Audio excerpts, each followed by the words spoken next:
So what's up guys, so punhan natin ngayon yung iPad 10 generation. Yan. So ito yung iPad 10 generation ngayon. Yan, napakaganda. So ano to siya, metallic frame. Yan. So ano papansin nyo guys, dito sa taas mayroon siyang dalawang speaker. Katabi niya yung power button. And then dito naman sa ilalim guys, mayroon din siyang dalawang speaker. So bali apat lahat yung speaker. Ayan. So malakas tong iPad na to ngayon, iPad 10. Then yung kanyang charger connector ay naka type C na. Yan, dito sa gilid yan yung UMK, up and down. Then dito sa kabila naman guys, mayroon siyang connector.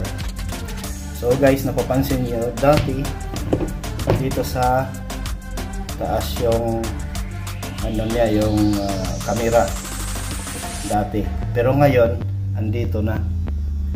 Yan, dito na yung camera niya. So yung camera niya ay 12 megapixel. Yan. So yung rear camera at saka mayroon na siyang LED flash nasa gilid. Yan. So ang rear camera ay 12 megapixel pa rin. Yan. Ang ganda ng ano nito, ang ganda ng kulay, diba? Hindi na siya pa-curve, ay naka-flat na dito yung gilid niya. Ang ganda. Ayan ang iPad 10 generation. So once again guys, itong iPad 2022 10 generation, ito ay may 10.9 inches, 12 megapixel yung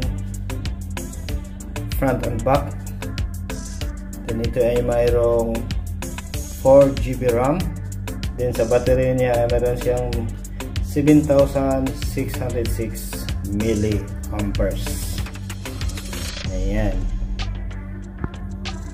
So guys, take note, wala na to siyang headphone jack. Wala na siyang 3.5mm jack.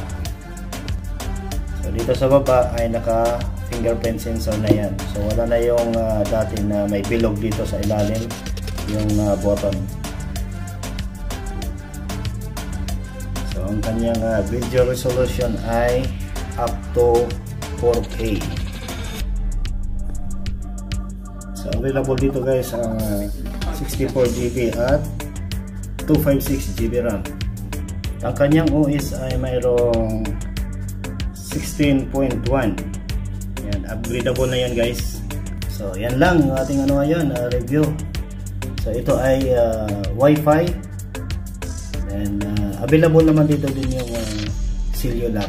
Alright, thank you so much. Bye bye.